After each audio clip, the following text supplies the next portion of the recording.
Ladies and gentlemen, good day and welcome to Q1 FY25 results conference call of JK Tyres, hosted by ICICI Securities. As a reminder, all participant lines will be in the listen-only mode, and there will be an opportunity for you to ask questions after the presentation concludes. Should you need assistance during the conference call, please signal an operator by pressing star then zero on your touchtone phone. Please note that this conference is being recorded. I now hand the conference over to Mr. Basudev Banerjee. Thank you, and over to you, sir. Thanks, Shlok. Thanks to the management of JK Tyres for giving us the opportunity to hold the call. We have with us the senior management represented by Mr. Anshuman Singhania, Managing Director, Mr. Arun K. Bajoria, Director and President, International Business, Mr. Anuj Kathuria, President, India Business, Mr. Sanjeev Agarwal, Chief Financial Officer, and Mr. A.K. Kindra, Financial Advisor. So without wasting any time, I'd like to hand over the call to Mr. Anshuman Singhania for his initial comments. Over to you, sir. Yeah, thank you. A very good afternoon to everyone. I welcome you again to join the JK Tyre Q1 FY25 earnings call. I am Anshuman Singhania, Managing Director, and I have with me Mr. Arun Bajoria, Director, President International, Mr. Anuj Kathuria, President India, Mr. A.K. Kindra, Financial Advisor, and Mr. Sanjeev Agarwal, CFO of the company. Let me start by sharing the highlights of Q1 of the financial year 2025. We recorded another quarter of profitable growth led by significant expansion in the operating margin on a year-on-year basis. Overall net profit surged to rupees 212 crores, a growth of 33% on a year-on-year basis. Our strategic thrust on premiumization, brand salience, and pricing has enabled us to manage raw material cost pressures. On the revenue front, overall revenue were flattish over the corresponding quarter, primarily due to lower OEM sales, partially offset by our export sales, while the replacement segment sales remained flat. Net debt at quarter end stood at rupees 3,832 crores. Fresh cash flows and return ratio remained healthy with improved leverage ratios. We are committed to continuously deleverage the balance sheet with better cash accruals and higher profitability. Auto sales in volume terms in India continued to post decent growth in Q1. Commercial vehicle and passenger vehicle segment posted a low single-digit growth.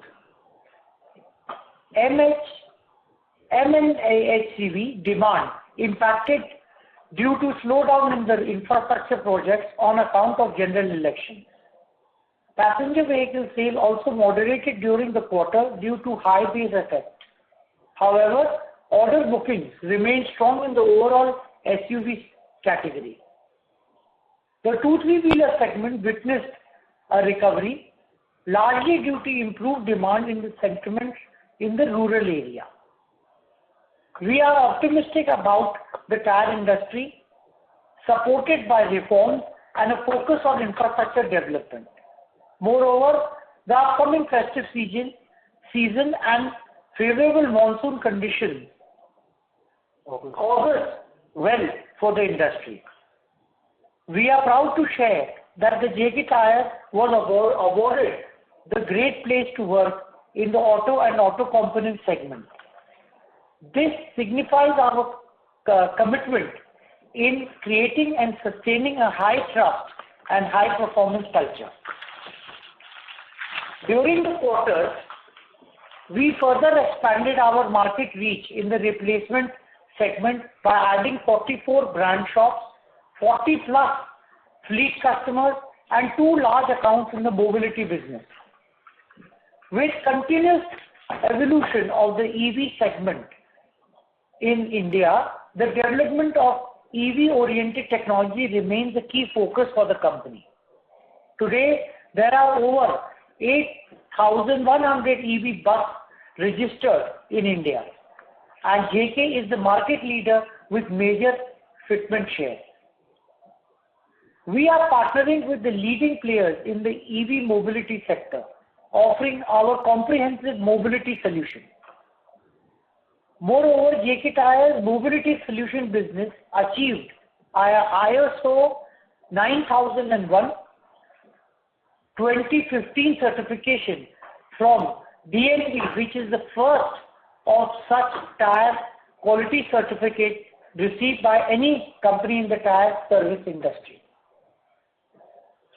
In our continued effort to offer superior value proposition to our customers, we have introduced the next generation tires for commercial vehicles to cater to the evolving needs of transportation sector and revolutionary Jetway JUXE for the electric buses. The recently expanded capacity of TBR and PCR has enabled us to achieve higher levels of premiumization. The ongoing capacity expansion program in the TBR and PCR and all steel light truck radial tires for an aggregate cost of 1,400 crores are progressing well. Our brand building efforts have been pivotal in enhancing the company's visibility and engagement strategy. We created innovative digital campaigns that resonated with our target audience, using compelling media content to boost visibility across the key demographics. Our recent campaign, Hindustan Mile Hindustan Se, a Desh Ka Tyre, ensuring effective impact on all media platforms. Our focus on ESG and digitalization is driving us ahead towards excellence in this era of sustainable development. We remain committed to the strength in our processes to offer better experience to customers. At JK Tyre, we are committed to further reinforce our thrust of premiumization, digitalization, R&D innovation, sustainability, and customer centricity and technology-driven manufacturing.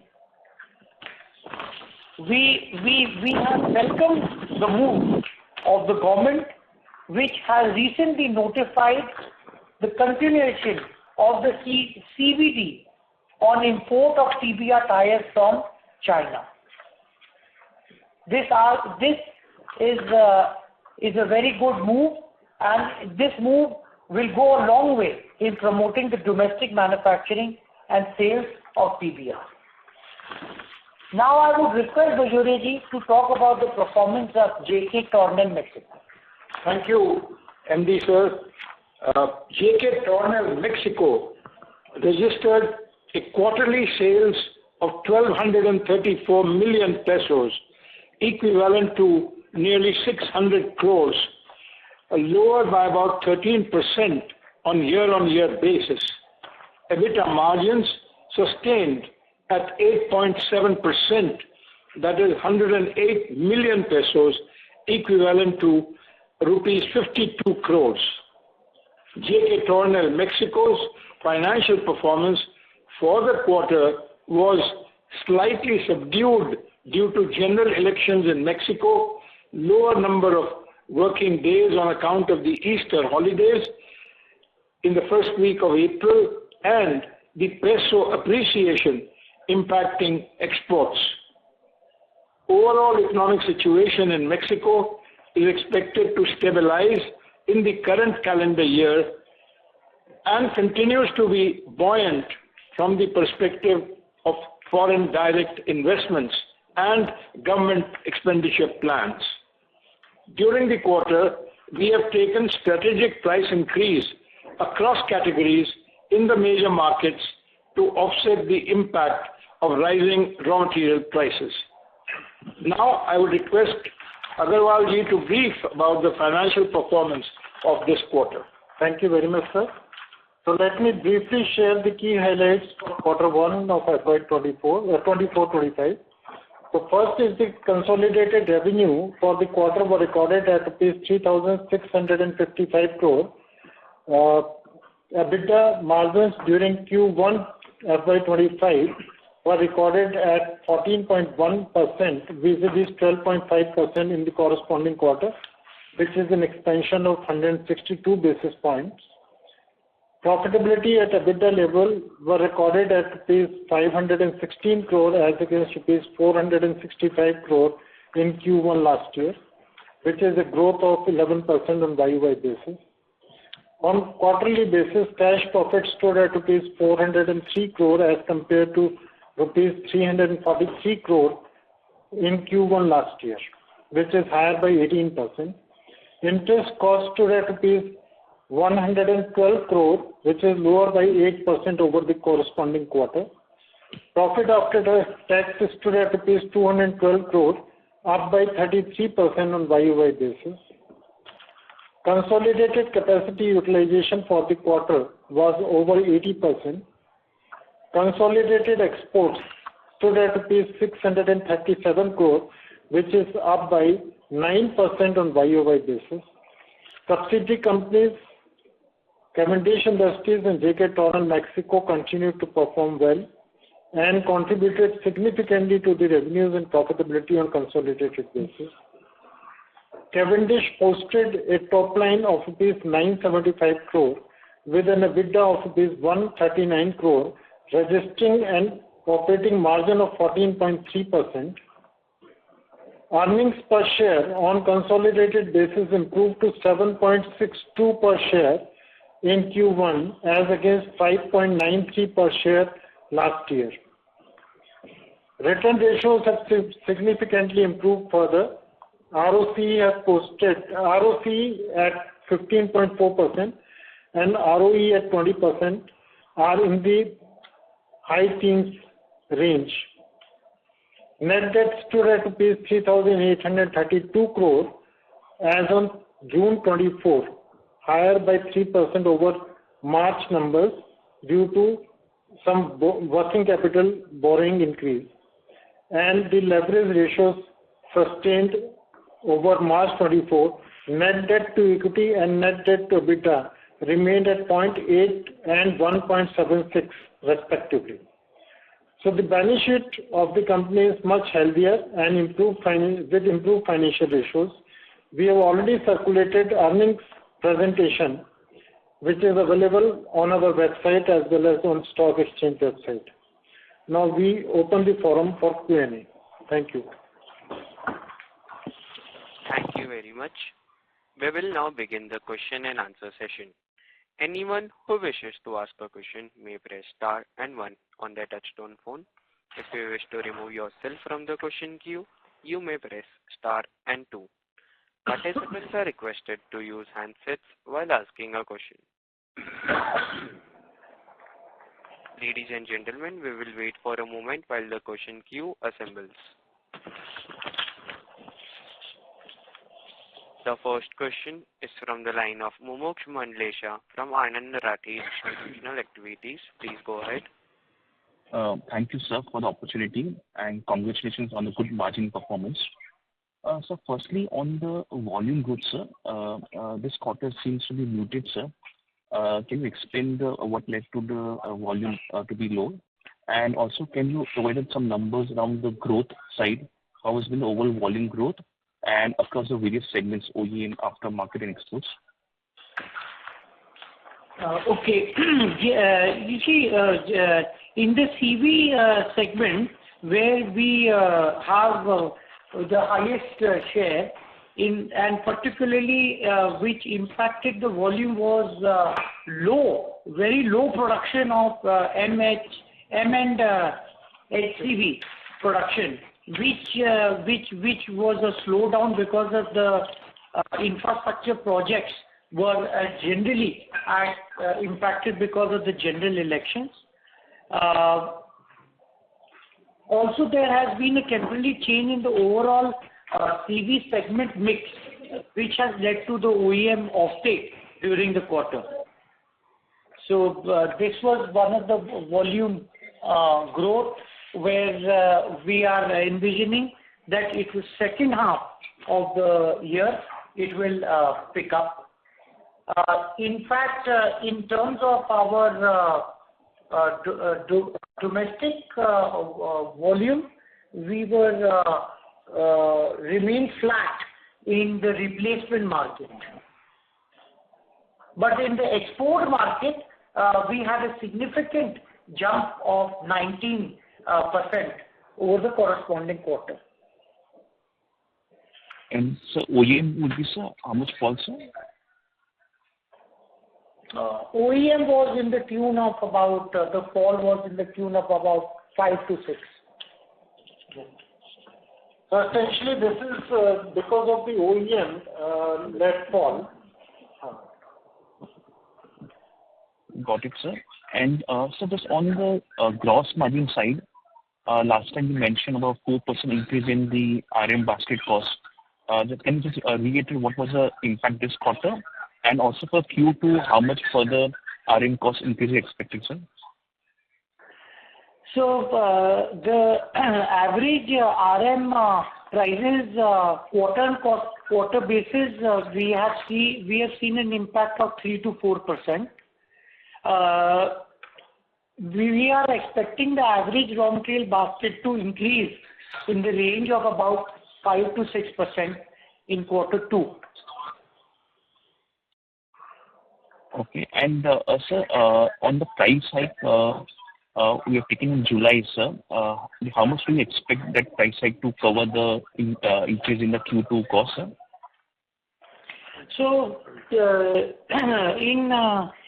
for the quarter 1, we have taken our net sales realization has improved by 2% on a quarter-on-quarter basis, and that is led mainly by the price increase and better product mix. Got it. And just on the price hike, sir, what's the plan to take further price hike to negate the impact, sir? And just on the rubber inflation, sir, what's your view on continuing increase in the natural India rubber prices? Also, the international prices also have inched up recently. So how do you see the stabilization there, sir? So what we have done for the current quarter right now, we have taken a price increase in the range of about 1 to 1.5, and we further would like to assess the situation. Based on that, we will be able to take the price in the subsequent months for the quarter 2. And what was the second question, please? On the natural rubber price increasing happening in the Indian rubber prices, and also the recently international prices have inched up. So how do you see that stabilization, sir? So you see, what has happened is there has been a lot of supply chain disruption in terms of vessel availability. So there has been a little bit of a delay in terms of the raw material incoming. So there that has impacted on the pricing. Also, the monsoon season is also on. So typically in the monsoon season, any which way the availability is always a tight scenario, and therefore the prices also go up. But we see that in the coming quarter, this shall stabilize. Got it, sir. So lastly, sir, on the what's your take on the competitor not taking price hike in the TBR segment and another peer announcing discounts in that segment? So what would be our approach to this situation? Also, on the pricing front, how is the price difference on the TBR and PCR with the players like MRF and Apollo, sir? Anuj, would you like to take this, please? Yeah, so regarding that, see, as we also mentioned, and you heard Anshumanji saying earlier, that we are focused on our margin expansion. We are also working on product premiumization. So therefore, we saw that in quarter 1 also we were able to sustain our margins. Going forward, we want to do that. The other thing is that, also strongly believe that in from September onwards, end of quarter 2 and also following up in quarter 3 and quarter 4, the demand in the M&HCV and the CV overall will be quite robust. So there will be demand coming up, and we are the market leaders as far as the TBR is concerned. So we will be able to secure a decent top line growth as well.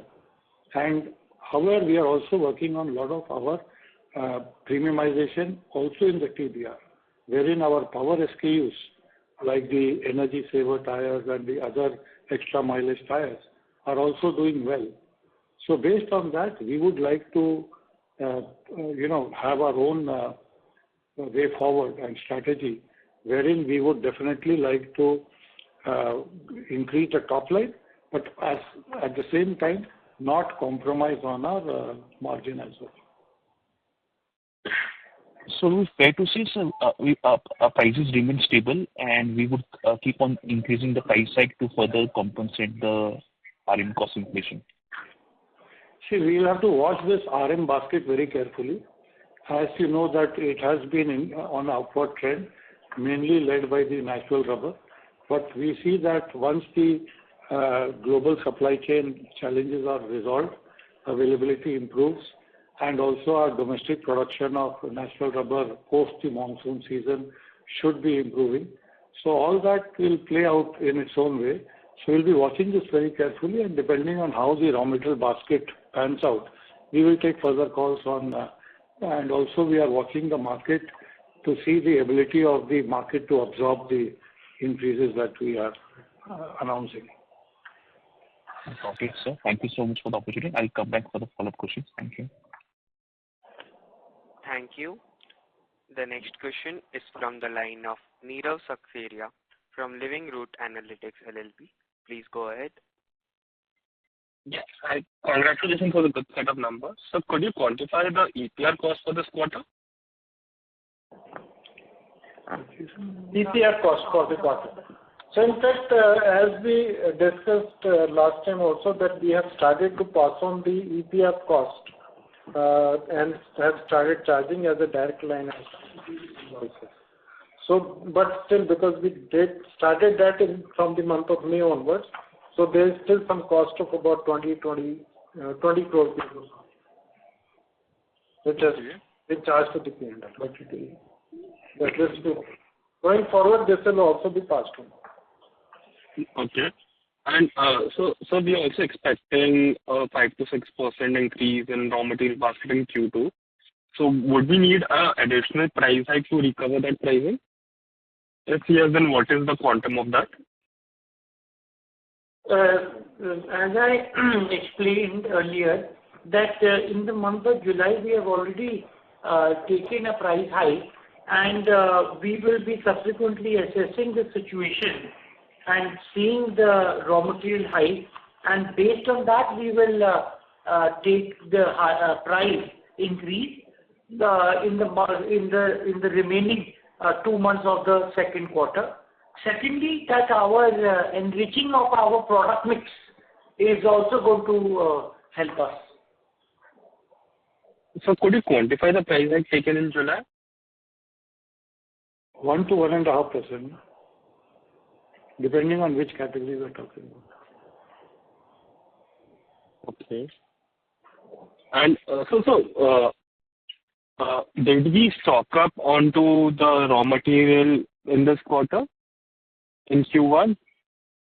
Yeah, we have. We actually started building a little bit from quarter 4 last year itself. Okay. Hence we can say that in Q1 the impact of raw material was relatively smaller. Yeah. And is the same being done for Q2? To a certain extent, yes. Again, different commodities in the raw material basket are differently, availability as well as the stocking levels. But yeah, overall, there is. So it's fair to assume that we are doing it for natural rubber in a high case scenario.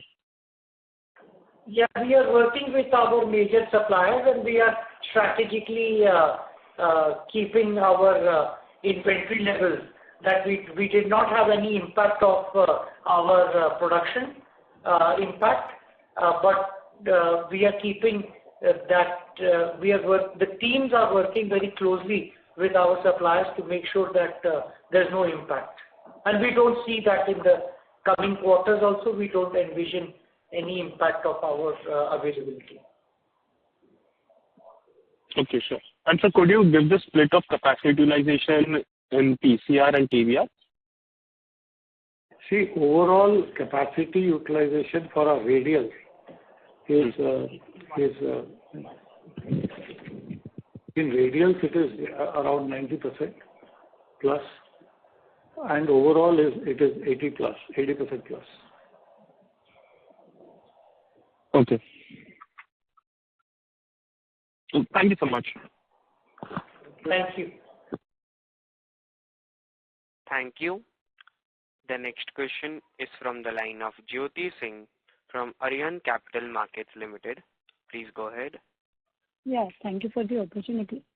Sir, if you can explain on the premiumization side that has increased, so that led to increase in the content per vehicle side. If you can shed some light on that. And second, on the CV segment side, how much market share we have? You see, we have been able to, premiumization has been the thrust. I can tell you that in the passenger car radial, 15-inch and above, we have a mix of the mix has gone up to almost around 50%. So there has been a significant growth in terms of our passenger car. And earlier Anujji said that about in the truck radial also, we've been able to sell our more premium sizes, and the mix is almost around 92 to 95% of our premium sizes. Okay, thank you, sir. And sir, CV segment market share, how much we have? See, CV segment overall is very difficult to say, but I can tell you that we are leaders in the domestic market in terms of TBR sale, both OE and replacement put together. We are also leaders in the light truck radial segment. And we are overall, if you see everything put together, even in the CV segment, we are having the leadership position. So this is what we can share with you right now. Yeah, thank you, sir.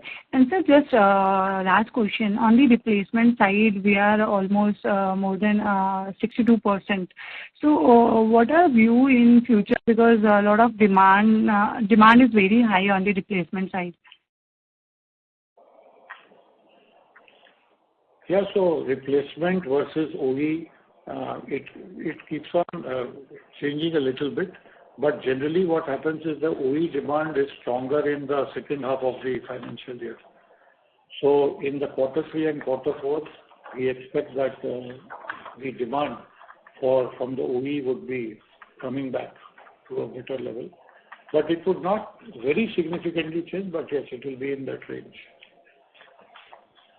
But we are very optimistic, just to add, we are very optimistic of the outlook for the tire demand, basically driven by the policy reforms, including the continued focus on infrastructure development, and more so when the monsoons are over and the government is already, as you know, trying to mobilize the infrastructure sector. So there, with that, we are very optimistic that it will pick up. Moreover, the festive season is also in favorable, and as well as the monsoon condition also argues well for the industry. So overall, the demand is looking very optimistic. Yeah. And sir, just one more last question. On the two-wheeler side, like we still on the console basis, we are contributing 4%, and two-wheeler side demand is picking up. So, are we targeting to increase further on the revenue mix side? We will be stable in this range. See, yeah, you're right. The two-three-wheeler segment has picked up, and we are also part of the two-three-wheeler story. But our capacity is very small to compare to the large ones. We are also selling full in terms of our given the capacity, and we are continuously focusing on this two-three-wheeler as well. And just to add, even in the two-three-wheeler segment, we are focusing on certain premium products. So having the limited capacity, we would like to kind of have more premium products. So we have launched recently the new range of tires in the two-three-wheeler segment also. Great, sir. Thank you so much. Thank you. Thank you. The next question is from the line of Mitul Shah from DAM Capital. Please go ahead. Yes, sir. Thank you for the opportunity. Sir, my first question is on Mexico operation for this Tornel. You highlighted that double-digit decline is because of the various reasons. One of them is election and then holidays and all. But going forward, what is a steady state, whether this can be considered as a one-time effect in this quarter and situation will be much better, or still there is a expected slowdown for next 1 or 2 quarters? That is you rightly said, going forward, things are going to be better, and the new government is also going to be installed in the H2 beginning October, and therefore overall H1 plus H2 we hope to significantly improve our business as compared to H1. So on the same line, second question is, as we are entirely into the aftermarket in that Tornel operations, and quite a sizable portion is also exported from. So how you see the situation, or can you explain a bit detail on the domestic market situation as well as those export geographies also for Tornel? See, first of all, in the domestic market, I would like to inform you that let us take first the bias sector, the nylon tire sector. Our market share is nearly 100% because there is no other tire manufacturer in Mexico who is manufacturing bias tires. So we are in a very commanding position, including supplies to the military in Mexico. So that is one. Now if you come to the passenger car radials, we are commanding the highest market share in the Mexico market, despite all the leading brands of the world, whether it is Michelin, whether it is Continental, whether it is Goodyear, Bridgestone, what have you. So we are in a very, very strong position, being the only Mexican manufacturer of tires in Mexico, and therefore going forward, as I just mentioned, we should now come back to our better earning capacity, better sales, and therefore overall performance. And export from Tornel? The exports of Tornel are, the thing is that we have jumped from 40% in financial year 21 to nearly 50% in financial year 24 due to enhanced focus on North America and the Latin American markets. However, I must mention to you that our exports did take a little bit of a beating because the dollar peso rates went down and the peso became so strong that from 20 peso to a dollar, it came down to almost 17.5. So that was a temporary phase. Again, now in the Q2, we are seeing that the peso has gone back to 18.5 and should stabilize around that 18.5 to 19. And therefore, the exports out of Mexico are again now reasonably profitable. So, sir, this currency thing is also impacting margins, or no major impact of that? No, certainly the margins will be slightly better when you have a peso earning more from the exports, certainly. Okay. And sir, second question on the domestic market side for replacement particularly, as you highlighted earlier that there was a slowdown on the commercial vehicle side, particularly OEM. How has been the situation on the replacement side? And again, Q2, Q3, Q2 may be weak because of the monsoon going on for OEM side. But how you see the replacement side for next 2-3 quarters for MHCVs? So if you take the M&HCV, the replacement Q1 was quite okay. Generally Q1 is okay. Q2 is a slow quarter because of the monsoon. But we expect that once the monsoon is over and the freight movement picks up, in fact, in terms of we monitor the BTKM very closely in terms of freight availability and freight movement. So BTKM is showing a positive, growth, and we expect that BTKM should be growing very close to the GDP growth rate of 6.5 to 7%. So that augurs well for the M&HCV segment. So we should be able to see that replacement demand for M&HCV in quarter 3 and quarter 4 should be in that range of, a high single digit.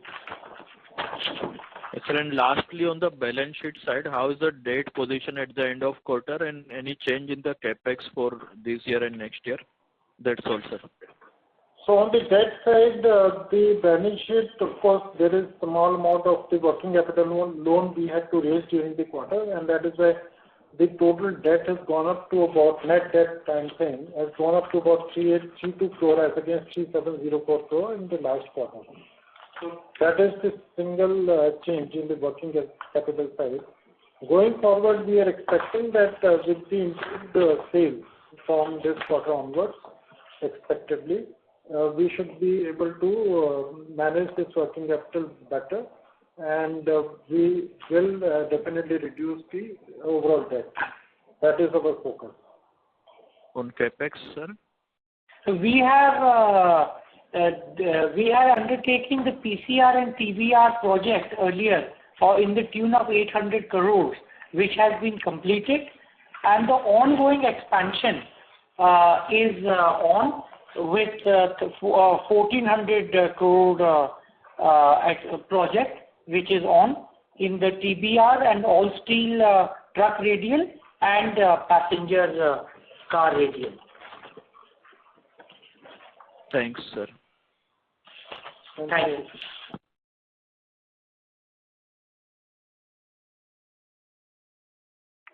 The next question is from the line of Jaimin Desai from MK Global. Please go ahead. Yeah, hi, sir. Good evening. Am I audible? Yes. Yeah. Thank you, sir. Thanks for the opportunity and congratulations on strong margin performance in the quarter. My first question was related to the outlook for the year. Last quarter, you had indicated about 8 to 10% consolidated revenue growth expected for this year. Does that still hold? If you actually see the quarter one has been a little more sluggish in terms of the commercial vehicle demand for quarter one. And quarter two, we are hoping that the smart recovery would happen. So here again, we'll have to watch quarter two, but I think so still we should be hopeful for somewhere between the middle to high single digit will still hold. Okay, mid to high single digit. Okay. And sir, on the PCR side, again, last quarter we were expecting about high single digit growth for PCR replacement. Do we hold on to that guidance as well? PCR replacement should be doing well. because there is also we understand that the replacement cycle is getting shortened. So in the replacement market, the demand should be good. Also, more of the SUVs. We saw that couple of years back, the SUVs were becoming the larger population of the overall sales. So as of now, there has been kind of not a very robust scenario, but going forward, I think so things should get better. Understood. And so this quarter, we've seen good improvement in margin performance of both the subsidiaries, Cavendish and Tornel, on QOQ basis. Could you highlight some reasons for the same, particularly in Tornel, because there we also had lower scale sequentially, yet margins have improved? Well, if you take we have a element of outsourced tires also in Tornel. So if you take your own manufactured, whether we do it in our own plants in Tornel, Mexico, our margins are higher to the extent of about 10.1% in this quarter.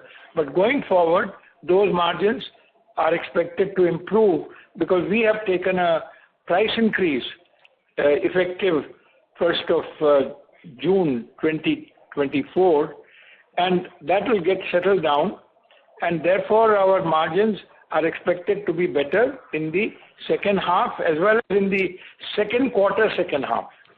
That means from let's say August, September. But just adding to Mr. Bajori's answer, there I would like to highlight that in both the subsidiaries, from the corresponding quarter, from the sequential quarter, our PBIDT has increased, and even from the corresponding quarter, it has increased. The EBITDA margin. Yes. So what was the quantum? We would request you to return to the question queue for your follow-up questions. All right. I'll fall back into you. Thank you. Thank you. Before we take the next question, we would like to remind participants that you may press star and 1 to ask a question. Ladies and gentlemen, in order to ensure that the management is able to address questions from all the participants in the conference, please limit your questions to 1 per participant. Thank you. Good. The next question is from the line of Aditya Akhani from Omkara Capital Private Limited. Please go ahead.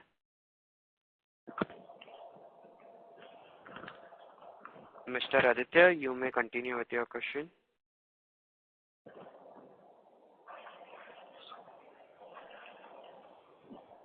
Hello, Mr. Aditya. May please move on to the next one if it is possible.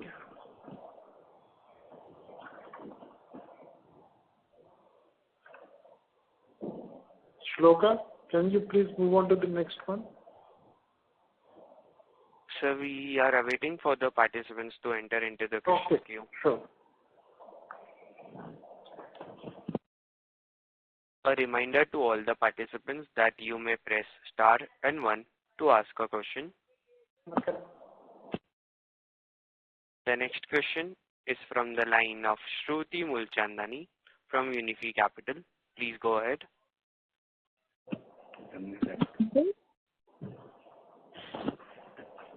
Hello. Shruti, you may go ahead with your question. Am I audible? Yes. Yes, ma'am, you're audible. Hi, thank you for the opportunity. So basically, I wanted to know what is the contribution of fleet management and mobility services to the consolidated revenue. Fleet का क्या contribution है?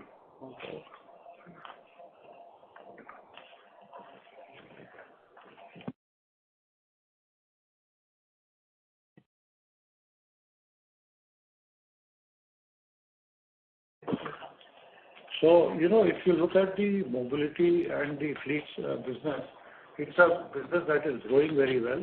It has been having a good growth rate. However, as of now, it contributes to around 3 to 4% of the overall top line. But it's a business that is growing at a much faster rate as compared to the other part of the business. Okay, understood. So, if you could help me with the business model for the fleet management, so do you charge the fleet operator on a per tire basis, or how is it like? If you could help me with that. So, as I explained, there are two parts to it. One is called the fleet management, where the fleet owner still continues to buy the tire upfront, but we also provide the comprehensive service. It's a one-stop service solution. We have got 350 plus touch points where he can avail of the services which are required, and these services are available to most of them on a cashless basis. They enter into a arrangement with us wherein we can give them this pan-India services. This is part of the fleet management. On the other side, on the mobility solutions, that is where we sell the miles. This is on a pay-per-use basis, and this is where the customer gets the tires fitted on the vehicles, which we monitor, and he has to just pay based on the number of kilometers that the vehicle is driven, and we monitor these vehicles very closely. But yeah, there are certain other minimum charges and all that, but more or less this is also coming up well. We have found acceptance with almost close to 50 marquee accounts as of now, managing close to a good number of the population of vehicles that are under mobility business is also improving steadily. Okay, understood. That was really helpful. Also, is this segment margin accretive or something of that sort? Margin accretive. It is. This is margin accretive. Okay, understood. And also just a bookkeeping question. So the LCV segment, is it a part of the other segment or the TBR segment? Could you repeat your question, please? So the revenue coming from the sales of LCV tires, so is it a part, when you are reporting the revenue, is it a part of the TBR segment or the other segment? No, it is part of the others. It's not part of TBR. Okay, sir. Understood. Thank you so much. Thanks a lot for the opportunity. Thank you. The next question is from the line of Aditya Akhani from Omkara Capital Private Limited. Please go ahead. Thanks for the opportunity. Sir, my question would be, what is the revenue mix by market and product line for Indian operations for Q1? Q1 revenue. So market-wise, the replacement market is from where the largest revenue comes, close to 60%. OEM sales market, actually, if your replacement was 62%, OEM is another 24 to 25%, and the remaining is exports around 14 to 15%. Okay. And by product line? By product line, total truck and bus is around roughly 60%, and passenger line radial is another 25%, and the others is around 15%. Okay. Thank you, sir. Thank you. The next question is from the line of Jaimin Desai from MK Capital. Please go ahead.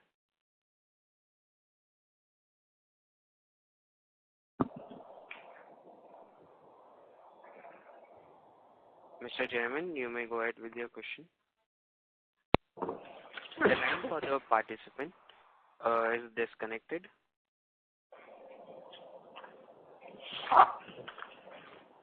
A reminder to all the participants to press star and 1 to ask a question.